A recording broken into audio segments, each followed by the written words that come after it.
Time now for sports on 104.7 The Cave.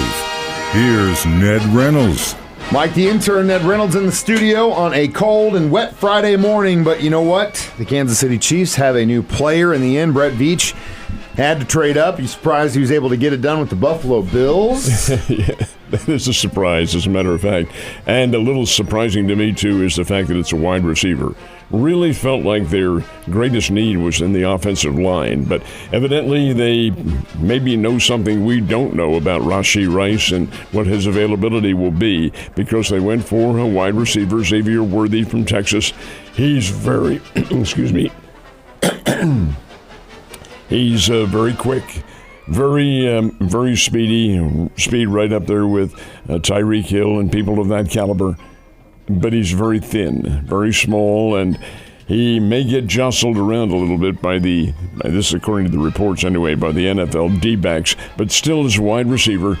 Obviously, the Chiefs in the next two rounds, which will be tonight, will be going for somebody up front to handle the offensive line and so forth and so on. But it is a wide receiver with pick number 28 in the draft. Chiefs had 32, but they traded up a little bit to get number 28 with Buffalo. And the fact that the Bills played ball with him is a bit of a surprise. What are your thoughts? He is quick, like you said. And after listening to what Coach Andy Reid had to say and Brett Veach had to say after the first round of the draft was over, it sounded like that was kind of the plan the whole time. According to Coach, he said, I know that I trust what Veach does in his play, and he kind of has a really good feel on what other teams' needs are too. So if they had Xavier in their mind, which it seems like they did, they probably had a feeling that one of the teams in front of them were going to pull him if he was still available. It's kind of the way you play fantasy football, my friend, and if you feel like that guy's going to get it, you go for it, and they did. So I think they were going to go for him the entire time. I think he was on their radar, and that was their board. Also, and the other thing that Brett Veach had to say after the first round was and what you kind of said was, they also have a plan for round 2, 3, 4, 5, and 6. And so just because they go for a receiver in the first round doesn't mean the guy they get in the second round is going to be trash, or the third or the fourth. It never is, Mike. It never is. There's only 7 rounds in the NFL draft, and you don't draft. That's why I argue with, they make a big deal out of Mr. Irrelevant. Well, Mr. Irrelevant took place when the draft was 60. Yeah. 59 and 60 and 61 rounds, not 7. Yeah. You're going to draft top players in the 7 rounds. So yeah, the guys are going to be very probable players on the team, and if not, certainly depth and taxi squad and things like that. They traded up 3 places. Now, you mean to tell me they thought somebody in behind him or ahead of him? That was the feeling after watching their press conferences after it. And again, too, though, and this is what I felt like, and I agreed with what after Veach said without him saying it, was, then they may know a guy that they felt like is going to go at pick 60 or 70 that is a front guy that is really, really valuable, that's going to fit into their scheme better than the guy that would have gone in the first round.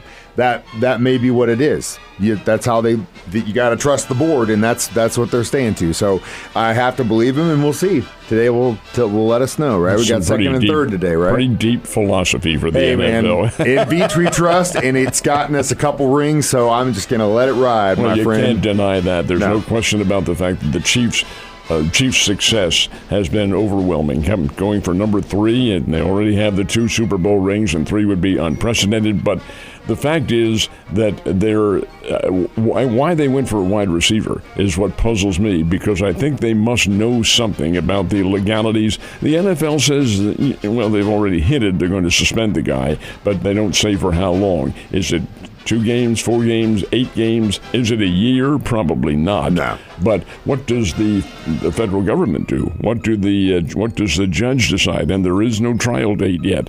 So you run into all sorts of doubt about what could be the case with this guy. That's why they've got him. However, you better be ready and strong. And Rice is over 215 pounds. He's got it. Worthy is not. Worthy's quick. He's another Texas player, and Rice is Southern Methodist, but this guy's Texas Longhorn. Well, you do have that, and you do have plenty of opportunities for him to utilize that speed. That's also why you got that rugby player in there. Yeah. Well, and again, on Rice, the fact that Coach and Brett keep talking about him in the conversation, says that they think and that he will definitely play this year, but also I bet the state of Texas is going to get a nice little check from Rasheed Rice. I think so, yeah. Here in the future, either way, Ned. So it's probably a good thing the St. Louis Cardinals didn't play yesterday, but the Royals and Springbirds did. Let's talk about the Royals first. Well, amazingly, both of them decided to turn their backs on the weather and go ahead and play anyway. The Royals and the Toronto Blue Jays played, and they got through 5, and that is an official baseball game. And Kansas City had the lead on a 2-run homer by Salvador Perez in the first inning, and that held. They called the game, and it's official game, so the Royals get the win 2-1 over the Toronto Blue Jays. Stopped after 5 innings, but that, folks, is irrelevant. It is an official game. Now, the Springfield Cardinals, and I don't know how in the world they ever started this one because it's been raining all day yesterday, all day, and it was a substantial rain. My backyard, I had a little bit of flooding in it, but the Springfield Cardinals decided they'd go ahead with the game, and this is the Arkansas Travelers they're playing, and they started the game right on time, but then in the last of the 4th inning, they decided to halt the game, and they suspended theirs with Springfield ahead by a score of 4-2. Springfield's shooting, folks, for its 15th victory of the year.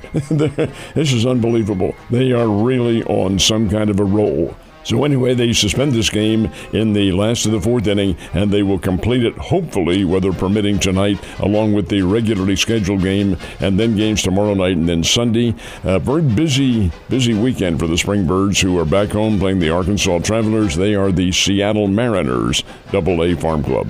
Told the weather holds off so you can get some more action in there, and you can get some action tomorrow night. All right, so what happened in the playoffs for the hockey boys and basketball dudes? Cleveland and Orlando. The Cleveland Cavaliers had a 2-0 lead over the Orlando Magic. It's now 2-1. The Magic just ran away from the Cavaliers last night down in Orlando, Florida. Orlando, I kind of have a semi-personal pick for them because their general manager's John Hammond, who was one of Charlie Spoonhour's assistants up here back about 35 years ago, and a great guy. Philadelphia and the New York Knicks playing in Philadelphia, and the same situation holds true here. The New York Knicks, who had a 2-0 lead, don't get by the 76ers, 125-114. Score's a little bit misleading because it was a close game right up until the very end. The one that fascinates me is Denver and Los Angeles. I think I'm right on this, but I may be one game off, I'm not sure, but Denver, I think, has won 12 straight from the Lakers. One last night coming from behind, 112-105. That gives Denver, the Nuggets, the defending champions, a 3-0 lead over the Lakers, and Denver can wrap it up this weekend. We'll see what happens. NHL, the all-Florida matchup, Tampa Bay and Florida, and the Florida Panthers win this one over the Tampa Bay Lightning, and Carolina and the New York Islanders. And this is a very interesting little matchup now because these are clubs that are not often in the Stanley Cup playoffs. But the fact is that victory here goes to the to the Carolina Hurricane.